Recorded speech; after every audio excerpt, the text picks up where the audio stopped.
Tout commence par une fenêtre, petite, ordinaire, encadrée de murs blancs désormais hantés par la mémoire. C'est l'endroit d'où Madeleine McCann aurait été enlevée.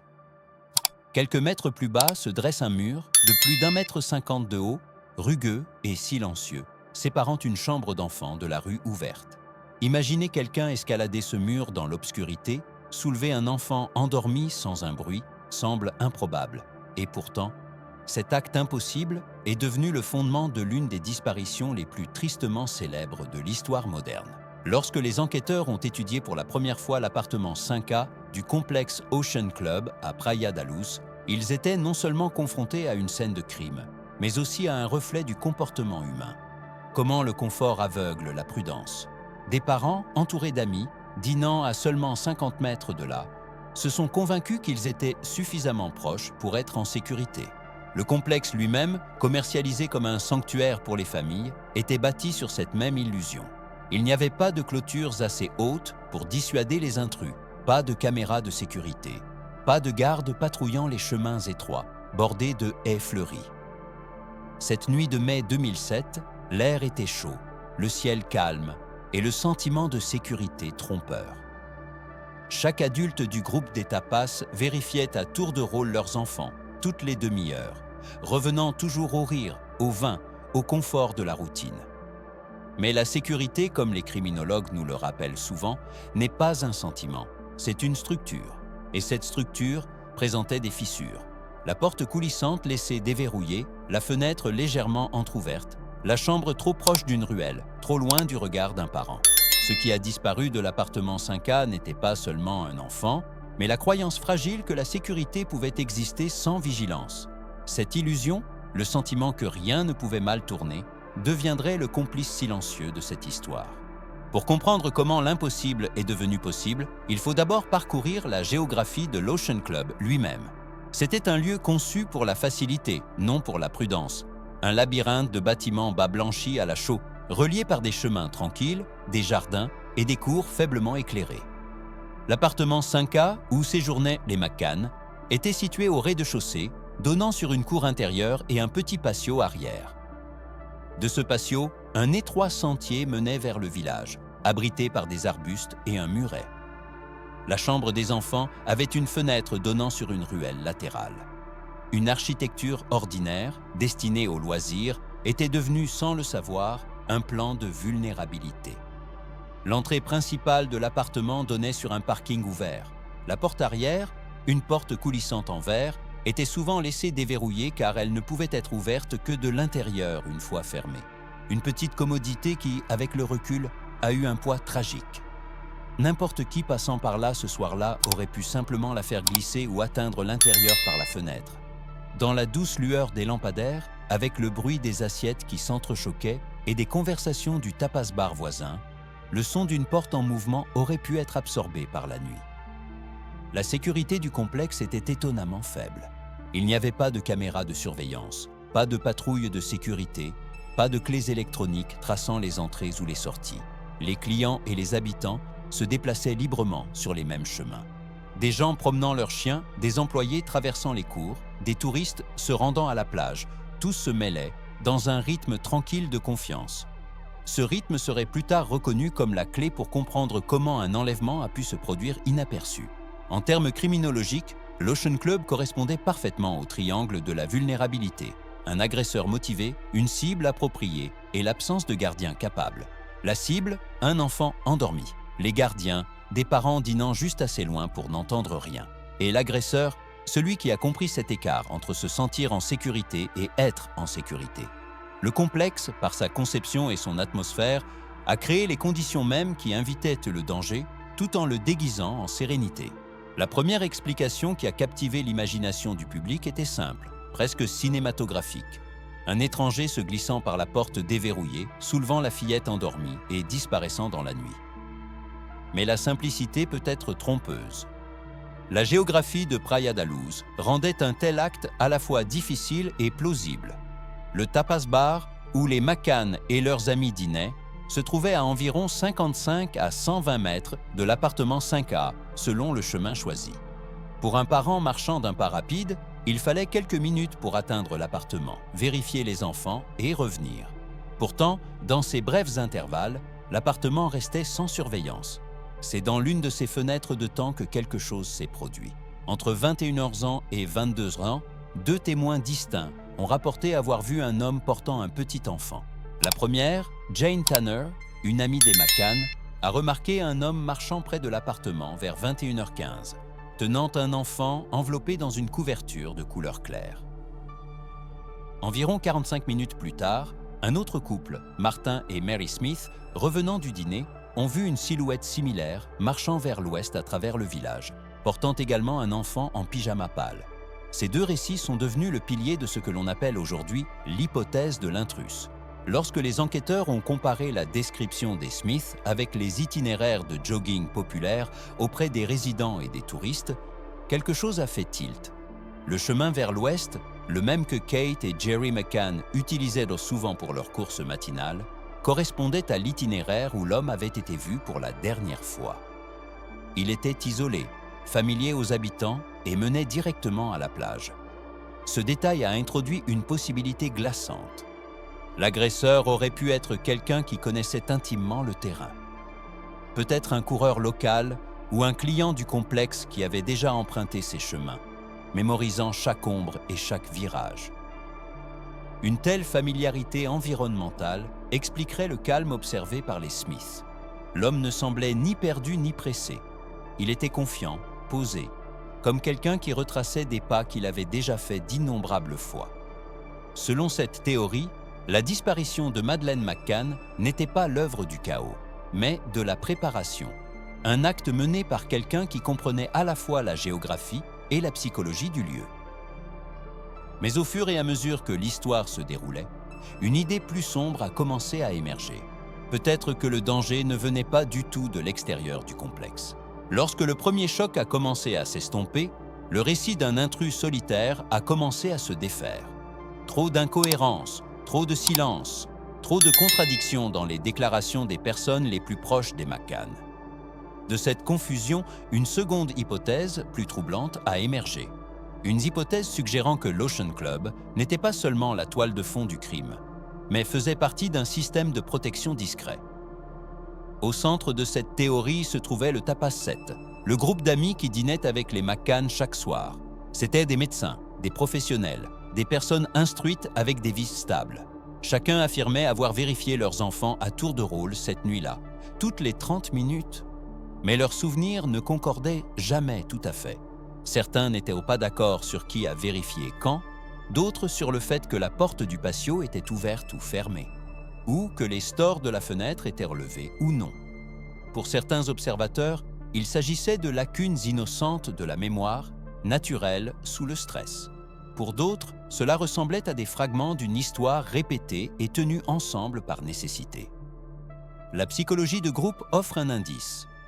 Lorsque des individus sont confrontés à une menace collective, qu'il s'agisse de la honte publique, d'un risque juridique ou de la destruction de carrière, l'instinct est de serrer les rangs. Chez les Tapas 7, cet instinct a pu être la survie. Admettre une négligence, même indirectement, aurait pu signifier des accusations criminelles ou la ruine professionnelle. Et ainsi, le silence, l'hésitation et le rappel sélectif ont remplacé la transparence. Le réseau de protection n'était peut-être pas une conspiration délibérée, mais plutôt un pacte inconscient de préservation. Chaque personne protégeant les autres, non par malice, mais par peur. Cet instinct, multiplié à travers les familles, les entreprises et même les médias, crée ce que les psychologues appellent l'ignorance pluraliste. Lorsque chacun doute de la vérité en privé, mais fait publiquement semblant de croire la même histoire. À mesure que l'enquête s'élargissait, elle a commencé à toucher non seulement des amis, mais aussi des personnalités influentes qui étaient passées par le complexe cette semaine-là, des financiers, des scientifiques, des héritiers industriels. Soudain, l'Ocean Club ressemblait moins à un simple village de vacances et plus à un carrefour d'influence. La question est passée de qui a enlevé Madeleine à qui aurait pu être protégé. Plus les enquêteurs et les chercheurs indépendants examinaient la liste des clients de l'Ocean Club, plus la situation devenait étrange. Il n'y avait pas seulement des familles et des touristes qui remplissèrent le complexe cette semaine de mai 2007. Parmi eux se trouvaient des noms liés à la finance, à la médecine, à la politique et à l'industrie mondiale, des personnes dont les profils ne correspondèrent pas tout à fait à l'image d'un modeste complexe familial. Ces individus représenteraient les piliers de ce qui est devenu connu sous le nom de réseau de protection. Le premier nom à susciter la controverse fut Robert Murat. Un expatrié britannique vivant à proximité, Murat fut parmi les premiers à offrir son aide dans les jours frénétiques qui ont suivi la disparition. Il a traduit pour la police, a offert son assistance et semblait sincèrement préoccupé. Pourtant, en quelques semaines, il est devenu le premier suspect officiel. Sa maison a été perquisitionnée, sa vie déchirée par les gros titres. Plus tard, aucune preuve ne l'a lié à l'affaire.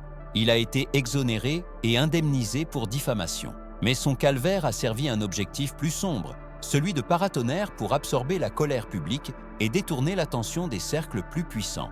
Vint ensuite Robert Naylor, un banquier d'investissement londonien dont la présence au complexe a soulevé des questions. L'enfant de Naylor était inscrit à la crèche de l'Ocean Club, la même garderie que Madeleine fréquentait. Mais lorsque les feuilles de présence ont fait surface, les enquêteurs ont remarqué quelque chose de troublant. Plusieurs de ces entrées portaient ce qui semblait être l'écriture de Jerry McCann. Pourquoi le père de Madeleine inscrirait-il l'enfant d'un autre homme? Une erreur administrative, une faveur entre connaissances ou quelque chose de moins innocent? Des comparaisons médico-légales ont montré une ressemblance frappante entre la signature de Jerry et celle figurant à côté du nom de l'enfant Naylor. Si les registres étaient inexacts, la chronologie de l'affaire elle-même pourrait être bâtie sur du sable. Puis il y eut Jan Lewandowski, un nom qui semblait ordinaire jusqu'à ce qu'il soit lié à la médecine. Les chercheurs ont trouvé plusieurs médecins de ce nom associés à la science de la reproduction et à l'hématologie. L'un en Pologne, l'autre au Royaume-Uni, tous deux liés à la FIV et à la recherche médicale avancée. La coïncidence était glaçante car les jumeaux McCann, Sean et Hamley avaient eux-mêmes été conçus par FIV. Avoir un expert en fertilité en vacances dans le même complexe la même semaine poussait la coïncidence à ses limites. Une autre figure mystérieuse, Philip Edmonds, a ajouté une couche de pouvoir et de privilèges. Lié à la dynastie Oppenheimer, la famille industrielle milliardaire derrière De Beers, Edmonds est arrivé avec ses 3 fils et est parti brusquement, quelques heures seulement après la disparition de Madeleine. Tandis que les clients ordinaires étaient priés de rester pour être interrogés, Edmonds a pris un jet privé pour la Suisse. Officiellement, son départ a été expliqué comme un engagement professionnel préétabli, mais le timing a laissé une ombre durable. Enfin, Paul Weinberger, un cadre de la science diagnostique anciennement associé à Roche et Enigma Diagnostics, une entreprise opérant depuis Porton Down, l'installation de biodéfense ultra secrète du Royaume-Uni. Son épouse Jenny a affirmé avoir vu un nettoyeur suspect près de l'appartement des McCann cette nuit-là. Son témoignage a été versé au dossier de police, garantissant que leur nom resterait à jamais lié à l'affaire. Chacune de ces figures représentait un fil différent, la finance, la médecine, la politique et la science, tous convergeant en un seul lieu, une seule semaine, une seule tragédie. Coïncidence peut-être, mais plus on examine cette toile, plus elle semble délibérée, une tapisserie tissée non par le hasard, mais par les intersections discrètes de l'influence. Lorsque trop de coïncidences se rassemblent en un seul endroit, elles commencent à perdre leur innocence. C'est ce que de nombreux analystes ont ressenti en examinant l'Ocean Club. Un seul complexe où des cadres bancaires, des spécialistes médicaux, des proches de politiciens et des leaders de la biotechnologie se sont tous retrouvés la même semaine où un enfant a disparu. S'agissait-il simplement du caractère aléatoire des habitudes de voyage privilégiées, ou ces chevauchements laissaient-ils entrevoir quelque chose de plus grand, quelque chose conçu pour rester invisible? D'un point de vue psychologique, le besoin de trouver des schémas est humain. Nos esprits rejettent le chaos. Nous cherchons un sens, même dans la coïncidence. Mais dans ce cas, les schémas semblaient presque trop précis. Un banquier dont l'enfant a été inscrit sous le nom d'un autre homme. Un médecin spécialiste de la fertilité lié à la FIV, présent dans le même complexe où des parents ayant eu recours à la FIV ont perdu leur enfant. Un héritier de l'acier s'envolant en jet privé de luxe le matin après une disparition. Un cadre des diagnostics lié à une installation de recherche militaire. Mis côte à côte, le puzzle forme une image trop symétrique pour être écarté. Certains chercheurs soutiennent que ce qui s'est formé à l'Ocean Club n'était pas une conspiration criminelle, mais une conspiration du silence. Une décision collective, consciente ou non, de protéger des réputations, des carrières et le complexe lui-même. Cette idée s'aligne avec ce que les sociologues appellent l'ignorance pluraliste. Quand tout le monde doute de l'histoire officielle en privé, mais suppose que les autres y croient, alors tous restent silencieux. Le résultat est un mur de silence si solide qu'il semble intentionnel. Le comportement des médias a renforcé cette perception. Les journaux britanniques ont dépeint les McCann comme des victimes de l'incompétence étrangère, tandis que les enquêteurs portugais, qui exprimaient des doutes, étaient vilipendés. Des politiciens éminents ont manifesté leur sympathie, des gestes qui, pour certains, ressemblaient à de la compassion, et pour d'autres, à de la coordination. Dans une telle atmosphère, le silence se propage comme une contagion. Ceux qui ont le pouvoir sont protégés. Ceux qui n'en ont pas deviennent des boucs émissaires. C'est peut-être pourquoi l'idée d'un réseau de protection perdure. Ce n'est pas la preuve d'une collusion, mais la preuve d'un déséquilibre. De la façon dont l'influence déforme la perception, comment la vérité peut s'étouffer sous la politesse, le privilège et la peur. L'Ocean Club, sous cet angle, était plus qu'un simple complexe. C'était une structure sociale où la hiérarchie dictait la visibilité. Les puissants restaient intouchés, tandis que les impuissants étaient scrutés à l'épuisement. Et pourtant, sous toutes les théories et spéculations, une question refusait de s'estomper. S'agissait-il vraiment d'une suite de coïncidences ou la scène avait-elle été préparée bien avant cette nuit de mai 2007 ? Près de 2 décennies se sont écoulées. Pourtant, les murs blancs de l'Ocean Club projettent toujours la même ombre. Le complexe, autrefois symbole de loisirs et de sécurité, vit désormais dans les mémoires comme un monument à l'incertitude. Des familles réservent encore des vacances à Praia da Luz, empruntant les mêmes chemins, nageant dans les mêmes piscines, inconscientes que chaque recoin résonnait autrefois de la recherche d'un enfant disparu. Mais ceux qui ont suivi l'affaire le savent. L'Ocean Club n'était pas seulement le théâtre d'une disparition. C'était la scène où l'illusion, l'influence et la fragilité humaine se sont heurtées. Les McCann croyaient être en sécurité parce que tout le monde autour d'eux croyait la même chose. Des amis dînaient à proximité, des lumières brillaient doucement sur les patios et des rires emplissaient l'air nocturne. Pourtant, derrière ce confort se trouvaient des portes ouvertes, des ruelles non surveillées et un réseau de personnes dont les connexions s'étendaient bien au-delà de la côte de l'Algarve. L'histoire de Madeleine ne portait pas seulement sur un moment de tragédie, mais sur les systèmes fragiles que nous construisons pour nous sentir protégés, des systèmes qui s'effondrent dès que la réalité s'immisce. Les théories qui ont suivi, d'intrus, de réseaux de protection, de connexions d'élite, révèlent toute une vérité, que le pouvoir ne réside pas toujours dans l'action, mais dans le silence. Silence des témoins, silence des institutions, silence de ceux qui craignaient les conséquences d'en savoir trop. Chaque question sans réponse est devenue une brique supplémentaire dans un mur séparant ce qui s'est passé de ce que nous sommes autorisés à comprendre. L'Ocean Club est devenu la métaphore parfaite, un lieu construit pour les familles, mais conçu avec des angles morts, un lieu destiné au repos, mais voué à la ruine.